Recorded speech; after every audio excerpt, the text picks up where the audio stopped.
Hi అండి. Welcome to ఈరోజు ఎండు రొయ్యల కూర ఎలా ప్రిపేర్ చేసుకోవాలో చూసుకుందామా అండి. ఇలా చేశారంటే క్రంచీగా రొయ్య అనేది మెత్తబడకుండా ఉంటుందండి.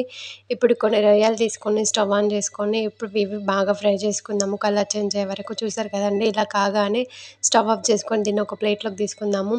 ఇవనేది బాగా ఫ్రై అవ్వాలండి, లేకపోతే టేస్ట్ అంత బాగోదు. ఇప్పుడు అదే ప్యాన్ కడిగి తీసుకొని ఇప్పుడు కొంచెం ఆయిల్ వేసుకుంటున్నాను. ఈ ఆయిల్ అనేది హీట్ అయిన తర్వాత ఇప్పుడు దీంట్లోకి కొంచెం జీలకర్ర, ఇది కాస్త ఫ్రై అయిన తర్వాత మనం కట్ చేసి పెట్టుకున్న ఉల్లిపాయ ముక్కల్ని యాడ్ చేసుకుందాము.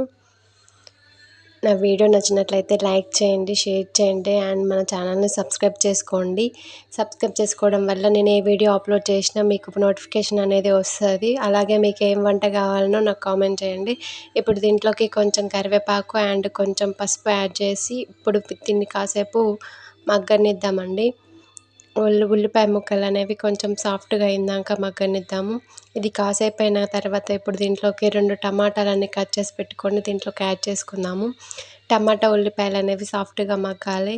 ఇలా కలర్ చేంజ్ అయిన తర్వాత ఇప్పుడు మనం తీసుకొని పక్కన పెట్టుకున్న ఎండు రొయ్యలని కడిగి దీంట్లోకి యాడ్ చేసుకుందామండి. ఇప్పుడు కొంచెం 1 టేబుల్ స్పూన్ అల్లం వెల్లుల్లి పేస్ట్ యాడ్ చేస్తున్నాను. ఇప్పుడు కడిగి ఎండు రొయ్యలని యాడ్ చేసుకుందాము, లేకపోతే టేస్ట్ అంతా వెళ్ళిపోతుంది అలా కడగడం వల్ల.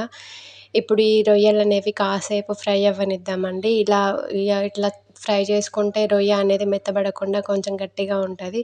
ఇప్పుడు కాసేపు అయిన తర్వాత మీ టేస్ట్కి తగ్గట్టు కారం యాడ్ చేసుకోండి. కొన్ని వాటర్ యాడ్ చేస్తున్నాను. ఇప్పుడు వాటర్ అనేవి ఎక్కువనే ఉండాలండి, సూప్ అనేది దగ్గర పడుతుంది కాబట్టి. ఇలా కాసేపు ఉడికిన తర్వాత ఇప్పుడు దీంట్లోకి మనం కొంచెం సాల్ట్ని యాడ్ చేద్దాము. కొంచెం సాల్ట్, కొంచెం ధనియా పౌడర్, కొంచెం మసాలా యాడ్ చేసుకొని ఒక 5 మినిట్స్ కుక్ అవ్వనిద్దామండి. ఇప్పుడు దీన్ని మొత్తాన్ని కొంచెం ధనియా పౌడర్ అండ్ కొంచెం మసాలా యాడ్ చేసుకొని కాసేపు కుక్ అవ్వనిద్దాము. వీటి మొత్తాన్ని ఇలా సూప్ అంతా దగ్గర పడేంత వరకు బాగా కుక్ చేసుకోవాలండి. ఇది బాగా కుక్ అయ్యి ఆయిల్ అనేది ఎవాపరేట్ పైకి రావాలండి. చూసారు కదా, ఇక్కడ సైడ్లో ఏమంటే ఆయిల్ అనేది వస్తుంది. ఇప్పుడు స్టవ్ ఆఫ్ చేసుకొని దీన్ని సర్వింగ్ బౌల్లోకి తీసుకుంటే ఎంతో టేస్టీ ఎండు రొయ్యల కూర అయితే రెడీ అయిపోయినట్టే. మీరు నా వీడియో నచ్చితే లైక్ చేయండి. ఇప్పుడు వీటిని సర్వింగ్ బౌల్లోకి తీసుకుందాం మనం. చూసారు కదండి, ఎంతో టేస్టీగా ఎండు రొయ్యల కూర అయితే రెడీ అయిపోయినట్టే. వీడియో నచ్చితే లైక్ చేయండి, షేర్ చేయండి అండ్ కామెంట్ చేయండి.